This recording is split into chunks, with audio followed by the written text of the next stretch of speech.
Shabbat Shalom and greetings to you all. I hope you all had an astounding Tu B'Av, the 15th of Av, Jewish Valentine's Day, the day of the Festival of Love, when your heart sings. Now, Ralph Waldo Emerson said, "Beware what you set your heart upon, for it surely shall be yours." Maybe beware, but beware in a good way, and realize you set your intention out to the universe and it begins a process of manifestation. And love may be the greatest thing you can set your heart upon. Love is a gamble whose rewards are immeasurable. Always take a chance on love. Because, friends, fear kills more dreams than failure ever will.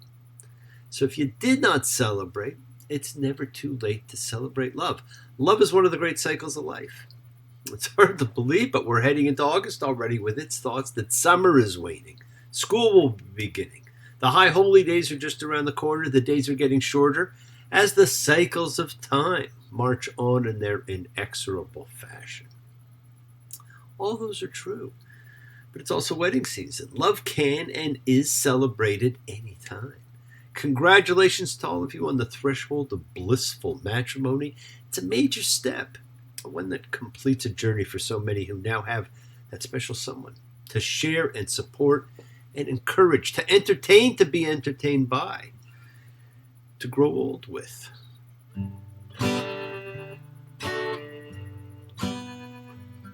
Grow old along with me. The best is yet to be. When our time has come, we will be as one. God bless our love. God bless our love. It's a special love. If you can't be with the one you love, love the one you're with. And of course, another special love is the love that we feel when we gather in a group celebrating common belief and faith, as we do when we all come together as a community, a collective consciousness of seekers showing faith, any and all faith, never as a mob, but as a chavura of fellowship, expressing our nature of kindness, compassion, thoughts, feelings, hopes, dreams, and wishes, unites us all in this community house of spirit, Beth Ruach, sharing and bringing light, keeping fear at bay. And even though together we're individual in our approach and how we pray and how we believe, each connecting in his or her own way. So once again, please do go ahead and invite everybody you know, physically, digitally, psychically, emotionally, spiritually, any way that you can and that you feel comfortable with, to gather and share. From Psalm 133, the Hine Matov, come together. Hine Matov. Shevet Achim Gam Yad. Hine Matov U'Manai. Shevet Achim Gam Yad. How good, how pleasant it is for brothers and sisters together. Community. Community. Community.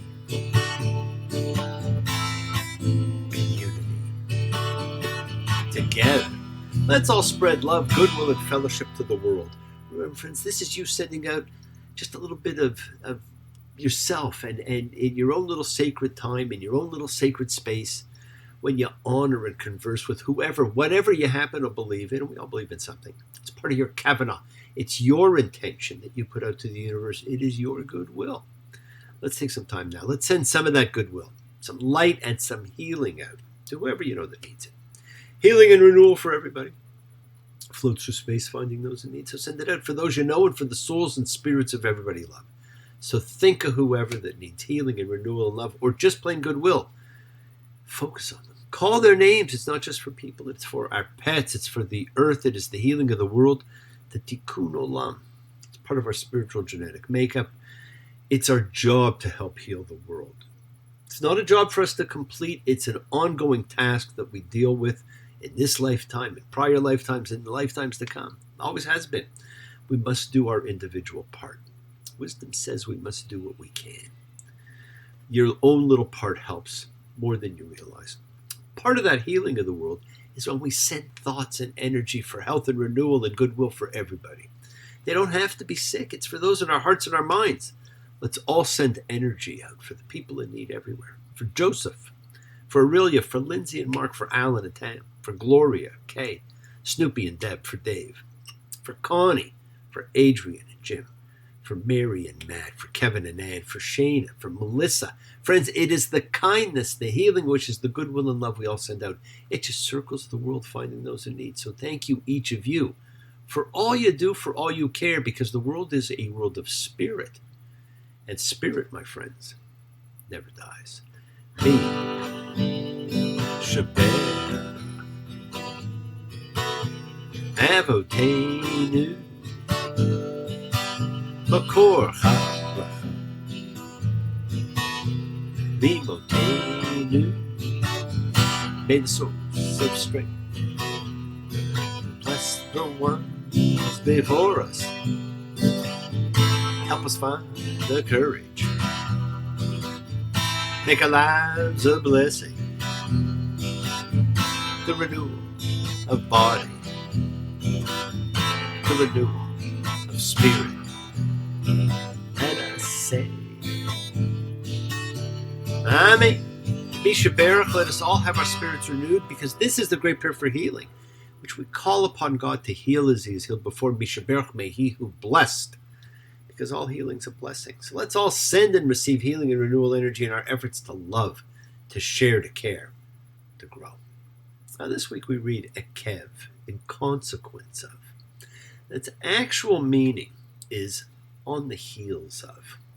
And it's named for Yaakov, born on the heels of his brother Esau. But there's another, simpler term for in consequence of, and that is because.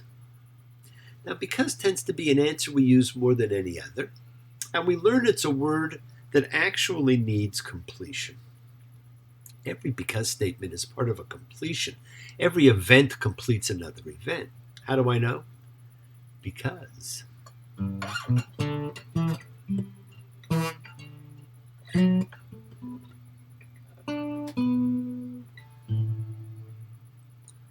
All I want is you. Everything has got to be just like you want it to. Because. Deuteronomy 7:12, and it will be because you listen to these judgments and observe and do them that the Lord your God will keep the covenant and kindness for you that he swore to your fathers. Now remember, we're in the book of retelling, Deuteronomy. This is an interesting book. It was lost for about 700 years or so. So it's the last of the 5 books of Moses to be included, and it's different. Like Leviticus is different, but it's not like Leviticus. That was a priest's handbook. And this is a summary of laws without some details and with others not mentioned or enhanced. Now, this week's reading is an early introduction to the opposite choices of blessings and curses, which have been mentioned before and which feature so prominently in this particular book of words. Now, next week, they're far more detailed. This week's kind of a tease. Rewards and blessings for obedience to the law. We will be blessed and given rewards for obedience and given consequences for rebelling against God. Now, to many, this sounds like trading one master for another. That's another discussion. And I want you to know that within this parsha are all kinds of little great things. And one of them is this little throwaway line that's not so little or so throwaway. And you're going to find it when you read Deuteronomy 8:4. Not on bread alone does the human live. Or a much nicer way to put it, man does not live by bread alone. He lives by the grace of God and goodness and love. And we are reminded of it throughout this entire week. Standing on the water, casting your bread, while the eyes of the idol with the iron head are glowing. Distant ships sailing into the mist. You were born with a snake in both of your fists while a hurricane was blowing. freedom just around the corner for you.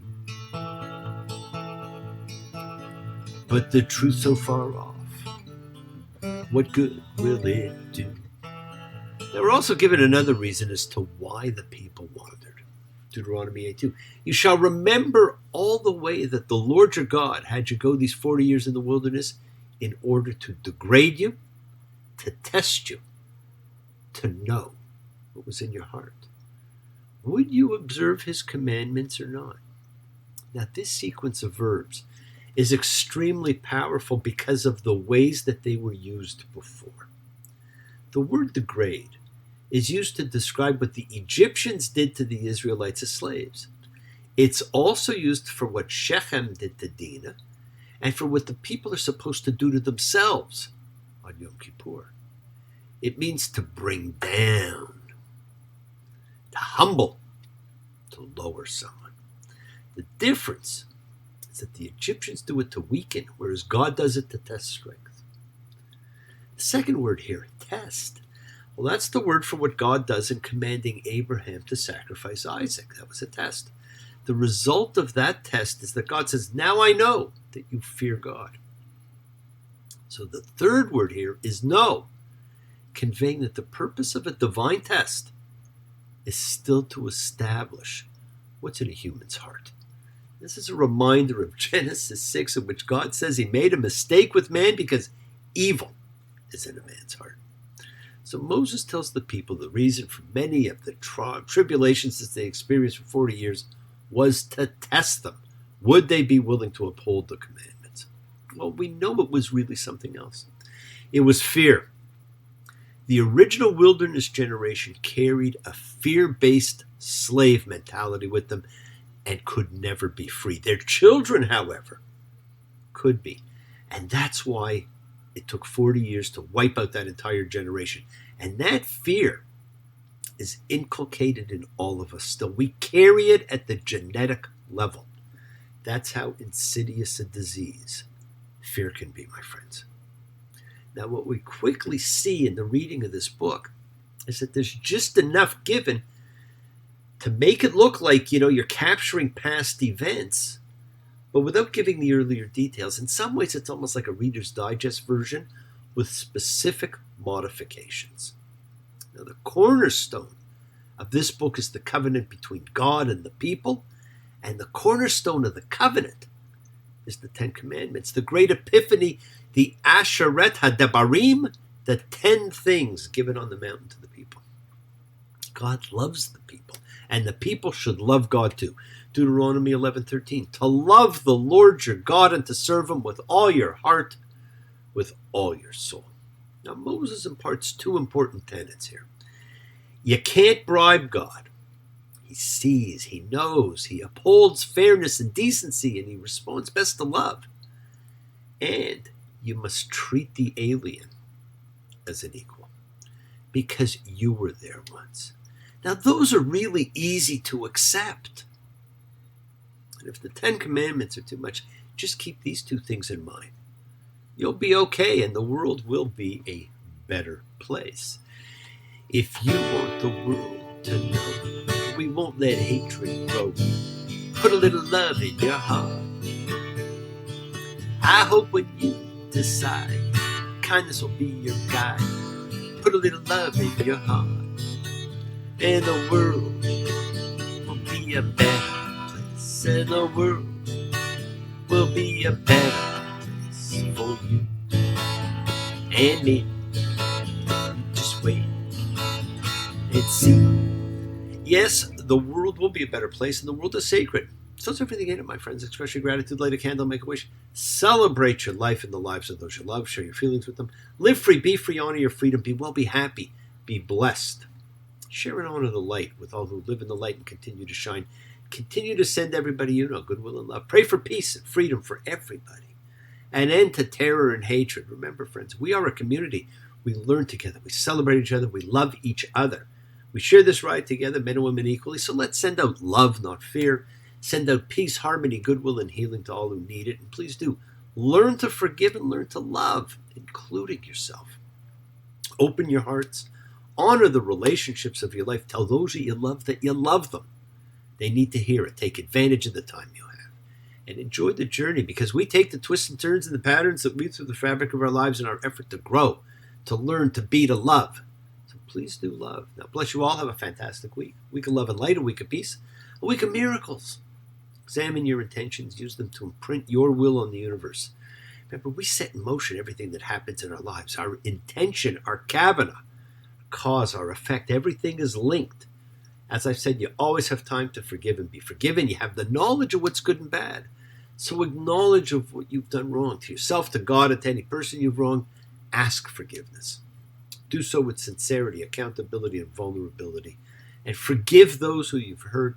You learn to be forgiving and compassionate, because the secret of forgiveness, compassion, and peace, my friends, is in acceptance. Can you accept yourself, other people in the world, just as they are on any given day? Can you accept life just as it is without trying to control it, without judging it?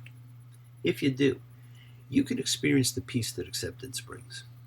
So do not stop your journey. Do not stop moving forward towards your promised land. It's there waiting for you. Keep on dreaming. Keep on being, keep sharing, keep shining, keep teaching, keep spreading joy and goodwill. Do not follow fear, follow love. It's always in front of you. And remember to have faith, an unwavering adherence to principle, just as I have faith, the principle of love in all of you. Act with purity of heart and mind. Despise none, defraud none, hate none, cherish all. Honor every child of God, every creature of the earth. May all people know peace in the year, and may you nurture kindness and love everywhere you go. Work to be present in the body. Expand your heart, quiet your mind, because your deepest source of real power lies in consciousness and your ability to be mindful, to be aware, to be present in all of life's circumstances. So make the most of your time in this life. Continue to touch and transform lives around you, because you're never alone. You're forever blessed and have the ability to bring blessings to everybody you meet. Health, love, and renewal to everybody you come across. We're all energy. Energy cannot be destroyed. It can only be transformed. Your words are your power to transform, to love, to bless. So be generous. Bless others and bless yourself, and love with the heart, because we're all part of a greater whole. Please embrace love, not fear. Forgiveness, not anger. Be there for someone, because someone will always be there for you, whether you know it or not. And continue to explore faith and belief, what they mean to you and you alone. Never accept shame as a natural state, because whatever you feel, others have felt. Whatever you've experienced, others have too. We share together, we learn together, we help each other. We're each of us trying to find love and acceptance and support. We all have or could have that special someone in our lives. So find them and tell them what they mean. And remember, you're never alone on your journey to your promised land. Keep forgiving those you need to forgive. Keep asking forgiveness from those you need to ask forgiveness of. Continue to ask why. Continue to honor and elevate the souls and spirits of those who came before. And never settle for just because. There must always be a reason with it. Because the world is round, it turns me on. Because the world is round,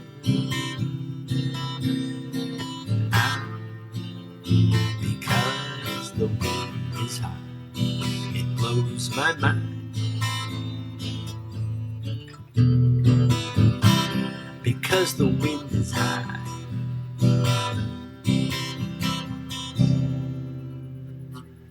Because. So thank you all for joining me, my friends. Keep sharing the light. Practice forgiveness and be thankful, be gracious, be kind, be loving, and believe in yourself. Continue to spread a little goodwill to the world, and always continue to be the miracle in somebody's life.